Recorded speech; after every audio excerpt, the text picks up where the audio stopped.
क्योंकि टेम्परेचर बढ़ने के बहुत सारे कारण हैं, और अगर हम उसकी क्लाइमेटिक डेफिनेशन में क्लाइमेट चेंज में जाएं तो नॉर्मली ये भी कहा जाता है कि जितनी बार आप अपना लैंड यूज पैटर्न को भी चेंज करेंगे उससे, क्योंकि इसका बहुत प्रभाव भी है कि ग्रीन हाउस गैसेज होंगे।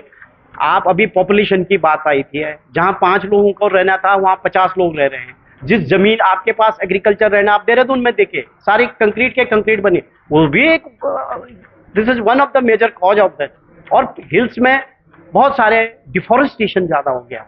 लोग प्लांटेशन की बात तो करते हैं पर उन प्लांट को लगाने से काम नहीं होता। जब तक उनको नहीं देखेंगे, आपने 10 प्लांट लगाए तो कम से कम 5 प्लांट तो उनको देखना भी तो चाहिए कि वो ठीक है कि भी नहीं है। और फॉरेस्ट इतने कट रहे हैं, बहुत सारे फॉरेस्ट का कटने के बहुत सारे कारण भी हो सकते हैं। तो एक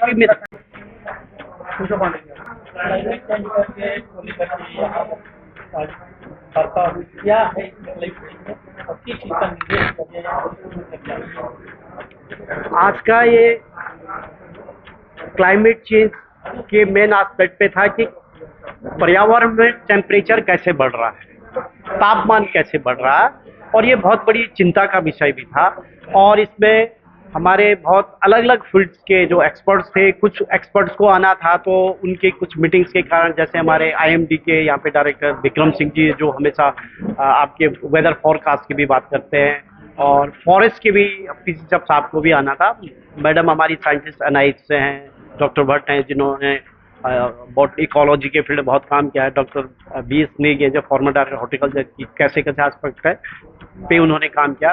तो ये बहुत चिंता का विषय था कि कैसे हमारा टेम्परेचर बढ़ रहा है, और उस टेम्परेचर के बढ़ने से पूरे उत्तराखंड के परिक्षेत्र में बहुत सारे हमारे जो फील्ड्स हैं, चाहे वो, क्योंकि बात ultimate horticulture, agriculture, natural resources की और ग्लेशियर की भी बात आ रही है। और जो अभी एक महोदय ने प्रश्न पूछा था कि लैंडस्लाइड पहले भी होते थे अभी हो रहे हैं तो उसका क्या इम्पैक्ट है, तो ये बहुत सोचनीय विषय था। इस पे हम लोगों ने सोचा कि अभी एक बात ये भी आई कि एक महोदय ने ये भी पूछा कि भाई ये तो गवर्नमेंट किसी चीज पे मानती नहीं मानती है, और रियल में जन आंदोलनों की भी जरूरत होती है। अगर जब सरकार उसके सरोकार को नहीं लेती है तो जनता को सोचना पड़ता है, और अल्टीमेटली सबसे ज्यादा इससे जो प्रभावित हो रही है वो जनता ही हो रही है। अगर टेम्परेचर हो रहा और जो प्रिसिपिटेशन हो रहा है, जो बरसात हो रही है, बरसात का अनइवन डिस्ट्रीब्यूशन हो रहा है।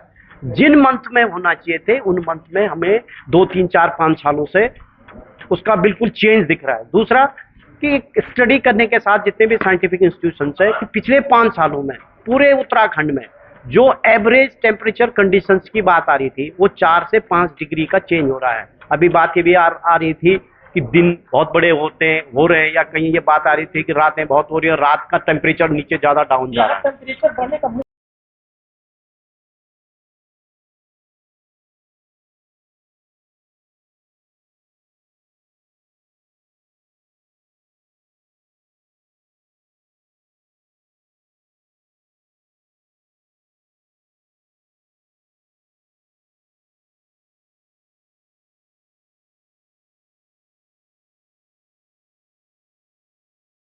आने वाले समय में इसका बहुत प्रभाव होगा। और उत्तराखंड की जो हमारे जो किसान है नॉर्मली जो उस पर डिपेंडेंसी है, और जो नॉर्मल आदमी है उस पर भी पड़ेगा। क्लाइमेट चेंज का आपके हेल्थ पे भी कंडीशन पे पड़ेगा। अभी बात हो रही थी ग्रीन हाउस गैसेज तो मेजर पार्ट है।